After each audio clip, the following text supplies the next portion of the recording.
Les députés américains ordonnent la fin de la guerre en Iran. Je vous le dis souvent, quand on fait la guerre, vous dépensez énormément en logistique, en tout ça. La guerre n'est facile pour personne.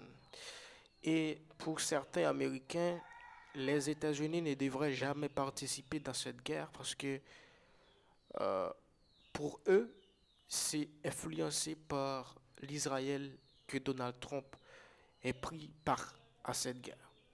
Donc, les députés veulent que les États-Unis se retirent rapidement dans cette guerre. Alors, suivant les informations officielles, la Chambre américaine des représentants, la Chambre américaine des représentants a adopté hier un texte ordonnant au président de retirer les forces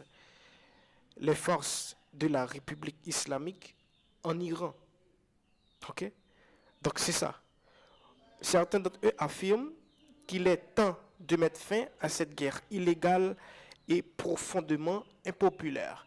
Donc, pour les députés, cette guerre est impopulaire, c'est-à-dire que c'est pas de la décision du peuple américain que les États-Unis aient pris part à celle-là.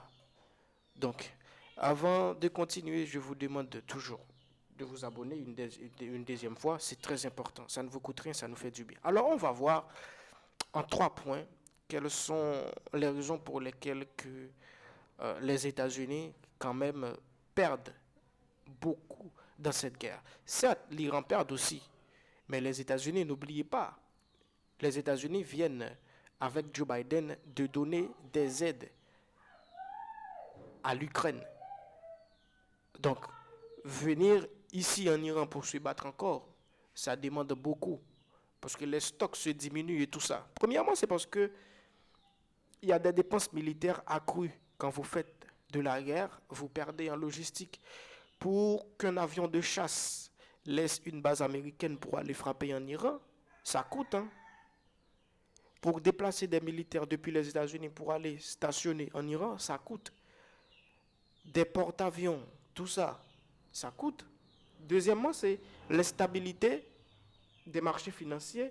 Et troisièmement, pression sur les ménages. Pour les statistiques, environ 100 milliards de dollars de coûts supplémentaires, soit environ 750 dollars par foyer. Donc les ménages payent environ 100 milliards de dollars de coûts supplémentaires. Donc ce que vous achetez, tout ça,